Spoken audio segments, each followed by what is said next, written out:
Bonsoir tout le monde. En débat ce soir, êtes-vous pour ou contre le retrait du passeport vaccinal, ce qui a été annoncé par le gouvernement Legault cette semaine?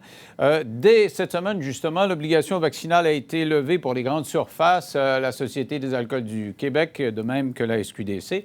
Prochaine étape, mariage et funérailles, et ça va culminer le 14 mars prochain, alors que le passeport vaccinal sera retiré partout. C'est-à-dire qu'on ne pourra pas obliger les gens à avoir eu un vaccin pour entrer dans les établissements. Beaucoup de réactions et j'ai eu beaucoup de courriels de gens qui disent « ça n'a pas de bon sens d'avoir enlevé ça, on ne se sent pas trop en sécurité, particulièrement les gens qui ont des conditions ». On va en discuter ce soir avec Sophie Durocher qui est avec nous. Elle est chroniqueuse au Journal de Montréal et animatrice à Cube Radio. Maître Frédéric Bérard, docteur en droit constitutionnel et auteur. Nima Machouf, docteur en épidémiologie. Maître Anne Semercier, avocat qui conteste présentement le passeport vaccinal devant les tribunaux. Bonsoir à vous quatre. Bonsoir. Bonsoir. Alors, commençons avec Maître Bérard. J'ai appelé Bédard. Oui, ça fait juste 10 ans que je fais ton show. Il est temps que tu apprennes mon nom. Alors, comment tu réagis face à cette décision-là du gouvernement? Bien, c'est sûr que, écoute, le passeport stigmatise, je comprends, le passeport divise, mais moi, ce que j'achète pas, c'est l'espèce d'argument de Christian Dubé qui dit « On a atteint les objectifs, nos objectifs avec le passeport. » Écoute, il n'y a pas un mois, il nous disait qu'on va rajouter ça à SQDC, à SAQ, et là, tout à coup, par magie, tout a changé. Je veux dire, ça, c'est de la frime. Pourquoi? Parce qu'il y a eu des sondages qui ont démontré qu'Éric Duhem et les conservateurs, qui canalisent toute la frustration citoyenne, ont augmenté considérablement. La CAQ va aller chercher cette portion appréciable de la population. Mais l'autre affaire, et je ne suis pas moi-même médecin, tu auras compris ça, mais reste que on a fait notre effort de guerre, les vaccinés, les triples dosés. Et dans les restaurants, par exemple, où on enlève notre masque, de savoir que quelqu'un qui n'a pas voulu se faire vacciner, qui est donc par définition plus contagieux. Et juste à côté de moi, dans les bars, même chose, dans les salles de spectacle, au Centre Bell et tout ça. Donc nécessairement, personnellement, je trouve que ça crée un sentiment d'angoisse. Là, tu as souligné, tu as dit qu'il est nécessairement plus contagieux. Est-ce que, Mme Machouf, le non-vacciné est plus contagieux potentiellement que le vacciné s'il est porteur du virus? Le fait qu'on soit vacciné, évidemment, nous protège contre le virus, mais étant donné qu'on peut lutter contre ce virus une fois qu'il est dans notre corps, donc forcément, on devrait s'attendre à ce que la charge virale soit plus basse. Si on a moins de virus dans le corps, on a moins de virus aussi à transmettre aux autres. Mais ça ne veut pas dire qu'on ne transmet pas. On transmet juste un peu moins si on est vacciné. Mais est-ce que je peux me prononcer sur le passeport vaccinal? À mon avis, le passeport vaccinal, il a perdu son utilité parce qu'on ne sait plus à qui le donner. C'est ça le problème avec le passeport vaccinal. C'est ça, il y a les deuxième et troisième doses, et là, on va en parler plus avant tantôt. Alors donc, Sophie, c'est qu'on n'est pas nécessairement protégé contre le virus, qu'on soit entre vaccinés même. Tu peux avoir 3 doses, je peux avoir 3 doses, puis on peut se l'échanger pareil, le virus. Là. Oui, mais au-delà de ça, avant, il faut se rappeler pourquoi il y a eu ce passeport vaccinal au début. C'était comme un ananas, c'était une récompense, parce qu'on nous disait « Faites-vous vacciner une première fois, faites-vous vacciner une deuxième fois. Vous allez voir, c'est une sorte de sacrifice, entre guillemets, que vous faites, mais vous allez avoir une récompense. Ça va vous permettre d'accéder à des lieux auxquels les non-vaccinés n'auront pas accès. Alors, quand on voit qu'on nous retire notre nanane en donnant un nanane à tout le monde, c'est extrêmement frustrant pour les gens qui ont fait tous ces efforts-là, parce qu'on est en train de dire aux non-vaccinés, bien, vous avez bien fait, vous avez juste eu besoin d'être un petit peu patient, puis maintenant, vous allez pouvoir, ça va être le free-for-all, tout le monde va pouvoir aller au restaurant, on ne fera plus de distinction. Alors, pourquoi nous, on a eu cet incitatif-là d'aller se faire vacciner si la récompense est donnée à tout le monde? C'est vraiment psychologie 101. Tu ne fais pas ça si tu veux motiver les gens. Maître Mercier, vous avez contesté ce passeport vaccinal-là. Justement, c'est un argument de dire qu'est-ce que ça a donné de se faire vacciner si tu n'as pas cet avantage-là? En fait, c'est que, premièrement, c'est une des choses que j'ai plaidé, c'est le faux sentiment de sécurité que donnait le passeport. Si le passeport ne protège pas autant qu'on pensait contre la contagion, il fait l'effet inverse de ce qu'on voulait. Et c'est là la problématique d'avoir vendu le passeport comme un ananas, comme une récompense. C'est que beaucoup de ces mesures-là qu'on a vendues comme étant c'est une façon d'acheter votre liberté. Non, c'est une façon de lutter contre la pandémie. Dans le cas du passeport, ça en est avéré une qui n'était pas bonne, ultimement, qui n'atteignait pas l'objectif recherché. Et c'est pour ça qu'on a été reconfinés aux fêtes. Et c'est pour ça qu'ultimement, à mon avis, le passeport n'est pas une bonne mesure. C'est sûr que si tu t'es fait vacciner comme un ananas, comme tu dis, Sophie, t'es pas fort. Moi, je me suis pas fait vacciner comme pour ça, là, quand même. Non, mais c'est sûr que ça ne peut pas être la seule et unique raison. La première raison pour laquelle on se fait vacciner, c'est parce qu'on ne veut pas attraper le virus. Et c'est aussi pour protéger les gens qu'on aime, pour protéger nos proches. Donc ça doit toujours être la première raison. Mais disons que c'est un incitatif supplémentaire de se dire, bien, en plus d'être en bonne santé, en plus de protéger la santé des gens qu'on aime, on va avoir le droit à certains privilèges, entre guillemets. Donc, tu retires les privilèges, c'est quand même un incitatif qui est en moins. Et aussi, comment on va pouvoir convaincre les gens d'aller chercher leur troisième dose si on n'a plus l'incitatif? Parce qu'on souhaite que tout le monde ait la troisième dose. On ne perd pas le privilège, on va au restaurant autant qu'avant, c'est juste que le non-vacciné a le droit d'y aller lui aussi. Et puis là, la question est de dire, est-ce que je suis vraiment plus en danger avec un non-vacciné qu'un vacciné? Puis la différence, c'est pas oui, si on est marqué plus que ça. en danger. Okay, oui, on est Madame plus Machaut. en danger. Oui, On est plus en danger parce qu'une personne qui n'est pas vaccinée a beaucoup plus de virus, forcément, qu'une personne qui est vaccinée. Voilà, donc, c'est pas vrai. Plus de C'est pas chances vrai de l'avoir eu que et d'avoir développé une immunité naturelle. le vaccin est attention. très important. Le vaccin est très important. C'était pas pour aller au restaurant qu'on s'est fait vacciner, mais quand on était vacciné, premièrement, quand on est vacciné, on est beaucoup moins en danger de développer des complications, on est beaucoup moins en danger de se faire hospitaliser, on est beaucoup moins en danger de décéder. Et il y a même cette semaine, il y a des études en Ontario qui sont sorties, une étude en Ontario qui est sortie, qui compare Omicron et Delta. Et on voit cet effet chez Omicron aussi, même si l'effet chez Omicron est moins important parce qu'il est très, très contagieux. Mais le passeport vaccinal nous donnait une sécurité, nous permettait d'aller à un endroit, enlever notre plus, masque. Là. Si vous êtes en faveur de l'abandon du passeport, c'est que vous trouvez que ça n'existe plus. Alors, Frédéric... Oui, parce qu'on ne sait plus à qui le donner, le passeport. À qui on doit donner le passeport? Frédéric, le type qui a eu... Je remarque que Dr Machouf, sur le fond, est déjà rendu dans notre équipe. Ça a pas on été l'a long. dans notre équipe, bravo! mais sur la forme, je comprends tout à fait ce qu'elle dit. Il y a un problème d'application. Moi, j'en suis pas là. C'est ça le problème. Mais il ne faut pas oublier l'autre chose. C'est que oui, c'est vrai que le virus protège de toutes les manières possibles. Est-ce qu'il est parfait? Non. Mais est-ce qu'il permet une meilleure protection côté contagion? Vous avez dit tout à l'heure, Dr Machouf, la réponse, c'est oui. Peut-être pas comme ça, mais quand même moindre, ça. Donc, mais oui. si vous êtes un immunosupprimé aujourd'hui, avez-vous encore le goût d'aller au restaurant, sachant que le gars d'à côté va peut-être cracher dans votre assiette, versus, par exemple, il y a de ça, en fait, encore aujourd'hui ou à peu près. Donc, moi, l'argument du « on a atteint nos objectifs », je le répète, c'est pas vrai. C'est juste la crainte d'un point de vue électoraliste, that's it. Puis le reste, il ne faudrait pas oublier qu'il y a d'autres variants qui peuvent arriver. Il y en a un au Danemark. On ne sait pas s'il va débarquer ici demain matin, après-demain ou dans un mois. Est-ce qu'on va retirer le passeport actuellement pour le réimposer dans un mois et demi quand le variant va débarquer? Je veux dire, le jeu du yo-yo, je pense que les Québécois ont donné. Je pense que ça suffit. Là. Je pense qu'on peut passer à autre chose. Oui, mais j'en si vous parlez avec des gens qui sont... Si vous parlez avec des gens qui sont immunosupprimés, comme je viens de le faire, moi, la personne qui m'a maquillée tout à l'heure est immunosupprimée. Je lui ai demandé qu'est-ce que tu penses de ça, enlever le passeport sanitaire. Elle a utilisé quelques mots d'église que je ne peux pas répéter en ondes. J'ai entendu les mêmes que toi. Oui, tu les as entendus. Et je veux dire, ces gens-là sont en tabarouette. Mais Maître Mercier, j'ai un tas de courriels de gens qui ont des conditions comme ça. Et il faut penser à eux quand même aussi avec le passeport vaccinal. Vous avez toujours été contre ça, mais vous ne pensiez pas à ces gens-là qui se disaient, moi, je me sens plus en protection, je me suis fait vacciner, je m'en vais à quelque part, les autres sont vaccinés, donc je vais me sentir plus en sécurité. C'est normal, mais ça, il peut avoir des mesures, il peut avoir des commerces, exemple, qui vont dire, qui vont prendre des mesures autres. Mais à la limite, là, ces gens-là ont eu les fameuses 3 doses. Moi, là, la raison pourquoi je me suis fait vacciner, c'est pas pour aller au restaurant, puis c'est pas pour avoir des privilèges puis me sentir un meilleur citoyen. C'est pour me protéger contre la maladie, puis c'est pour protéger les autres contre la maladie. Maintenant, il y a des gens qui vont refuser de le faire.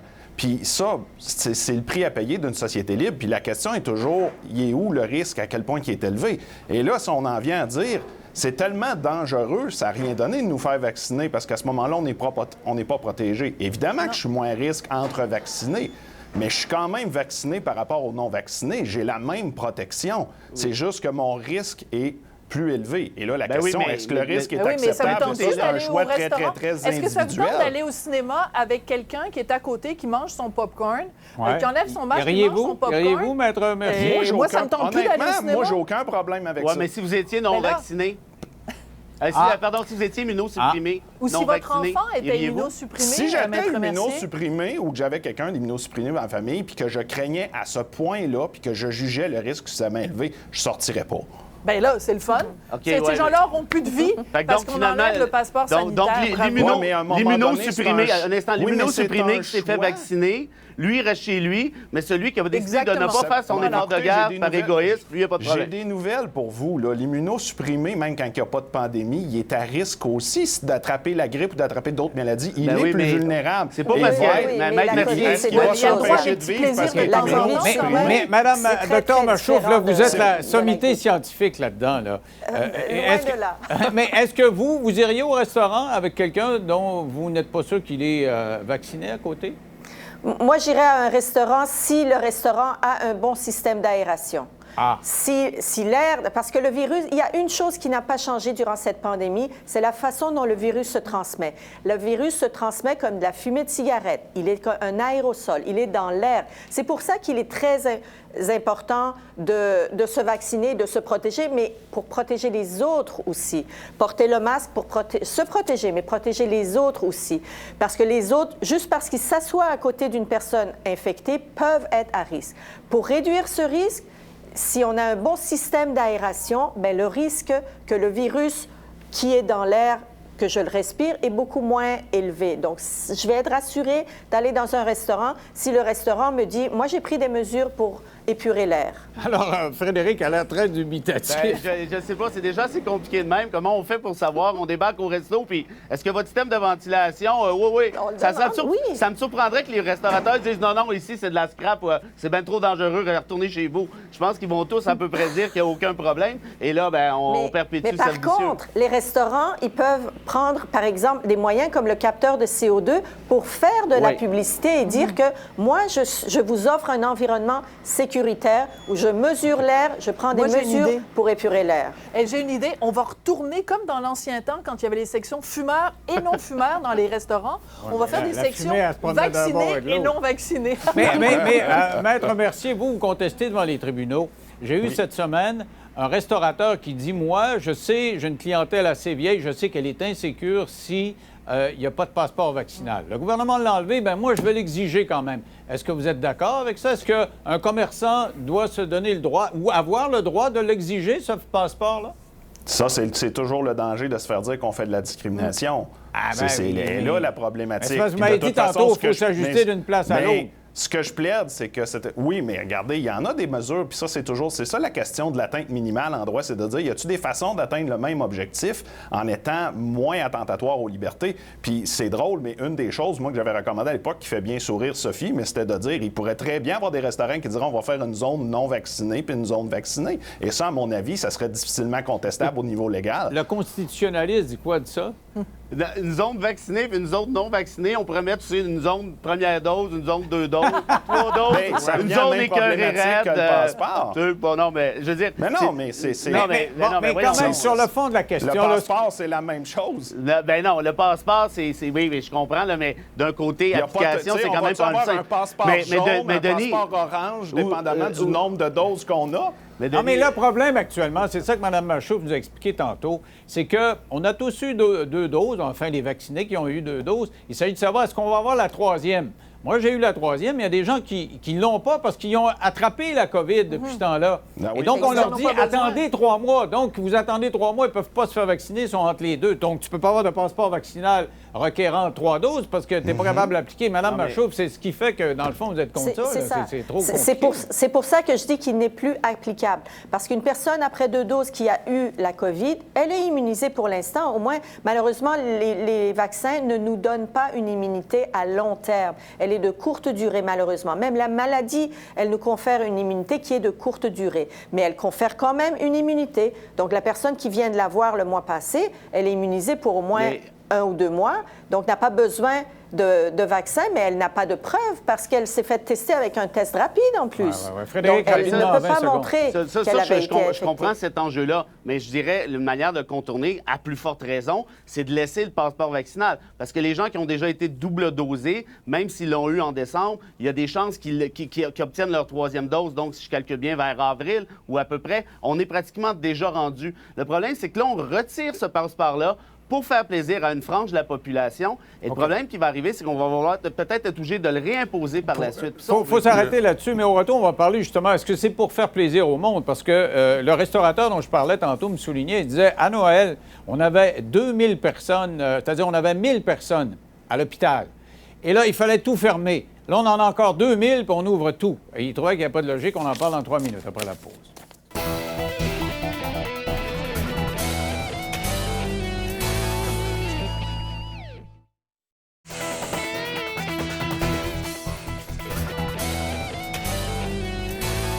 Alors, le débat de ce soir, on vous demande si vous êtes pour ou contre le retrait du passeport vaccinal. Donc, avant la pause, je disais que le restaurateur qui dit « Moi, je vais ouvrir mon restaurant, mais avec passeport vaccinal », il dit « C'est que je ne comprends pas que le gouvernement a décidé de retirer le passeport vaccinal au moment où il a décrété qu'il y aurait confinement. » Puis il y avait même un couvre-feu, on ne pouvait plus sortir. Il dit on avait 1000 personnes à l'hôpital. On en a 2000 aux alentours, un peu moins là maintenant. Puis on demande, on dit aux gens, vous pouvez ressortir.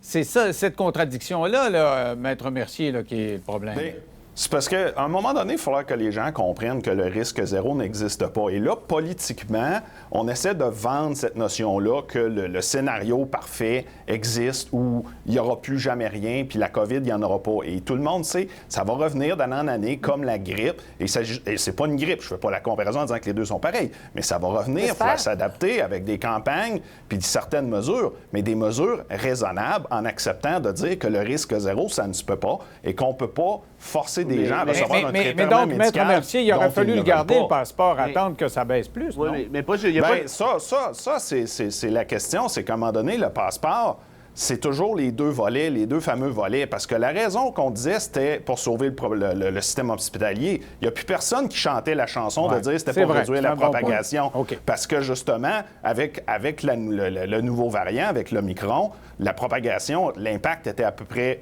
Il était minime, là. Alors, Il était Frédéric, minime. c'est plus pour te protéger, c'est pour protéger le système de santé. C'est peut-être pour ça que la ballonne a dessoufflé. Moi, c'est pour ça que je dis depuis le début du débat, moi, ce qui m'achale, c'est quand Dubé nous dit les objectifs ont été atteints.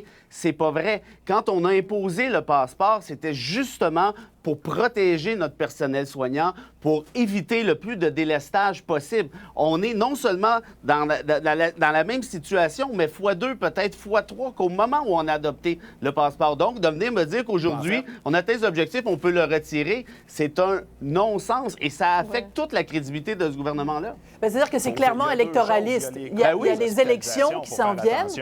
Et il y a les élections qui s'en viennent, il y a la montée d'Éric Duhaime et du Parti conservateur. Et il ne faut pas se le cacher, il y a aussi les manifestations qu'il y a eu il y a 2 semaines à Québec et qu'il y a en fin de semaine à Québec. Donc, toute cette grogne-là, le gouvernement n'a pas vraiment le choix non plus de l'entendre puis de donner et de lâcher un peu de laisse pour... parce que sinon, il y a beaucoup de gens, là, il y a tellement de gens qui sont à bout. Je suis sûre que tu reçois le même genre de courriel que je reçois, Denis. C'est vraiment, là, l'agressivité est à son comble. Ouais. Moi, ça fait des années que je suis journaliste et je n'ai jamais reçu des courriels aussi haineux, des commentaires aussi agressifs. Donc, je pense que le gouvernement a peut-être pas eu le choix. C'est pas des raisons scientifiques, ce sont des raisons psychologiques. C'est ça. Puis les gens ne comprennent plus les mesures. Avant, les gens disaient, on comprend pourquoi on fait les mesures et les mesures ont du sens. Là, tout ce qu'on entend dans la rue de tout le monde, c'est les mesures sont incohérentes, on comprend plus rien. Puis là, dans ce temps-là, on perd le leadership, on perd l'autorité morale pour faire appliquer ces mesures-là. C'est là la problématique. On nous disait... Le point central, si vous me permettez là-dedans, c'est qu'on fait affaire avec un virus qui a changé. On fait affaire avec une épidémie, une maladie qui évolue dans le temps de manière différente. Et c'est la personne qui vous a écrit, Denis, pour dire qu'à 1000 hospitalisations, on nous a tout fermé, puis à 2000, on ouvre, c'est pas censé. Il a raison Et il a tort. Il a raison dans le sens où le gouvernement, il doit expliquer ces changements, dire où est-ce qu'on s'en va, expliquer aux gens. C'est déjà assez compliqué, la COVID, là. Mais si on ne nous explique pas pourquoi on impose les mesures, pourquoi on est maintenant capable de les enlever, là, les gens décrochent Mais complètement. Mme Machouf, là, ça a commencé... C'est vrai qu'à Milly, on a fermé, mais c'est parce que le gouvernement, il voyait l'augmentation. Maintenant, à 2000 lits, on ouvre parce qu'on est dans la pente descendance. Il faut regarder l'évolution, il faut regarder à quoi on a affaire. Peut-être dans 2 mois, tout va changer. Si un autre variant sort et il est très, très méchant, les gens ont beau être fâchés, il va avoir des mesures restrictives à nouveau. Là. Quand même, ce que vous soulignez, c'est intéressant. Mais ce qu'on nous a vendu les derniers temps, c'est peut-être pour ça que les gens sont fatigués, Frédéric, c'est que toi, tu dis « Ah, moi, je fais ça pour me protéger, je veux me protéger. » C'est plus ça qu'on nous a dit. On nous a dit « protéger le système de santé ». On ne parlait même plus des décès le matin. Des fois, il y en a 75. On ne parlait pas de ça. On disait hey, faites attention à notre système de santé. C'est pas vendeur pour des gens non, mais qui attends, c'est mettent la moitié de leur budget rappelle-toi, là-dedans. l'argument que je t'ai soulevé, c'était ça. C'est que cet automne, puis surtout en décembre, quand ça a été la panique, puis le couvre-feu, alerte Amber, allez vous coucher, c'était pour le personnel soignant, c'était pour éviter un trop grand délestage. Or, on est encore, à ce que je sache, dans une situation similaire. Si on était à 1000, on est à 2000. Je vois pas ce qui a changé, à part l'électoralisme. OK. En 20 secondes, Mme Machouf. La courbe est en train de descendre. Là. Oui, c'est ça qui a changé. mais c'est vite encore un peu. OK. Il y a du répit en 20 secondes. Là, il y a du répit actuellement dans les hôpitaux. On respire un peu plus ou...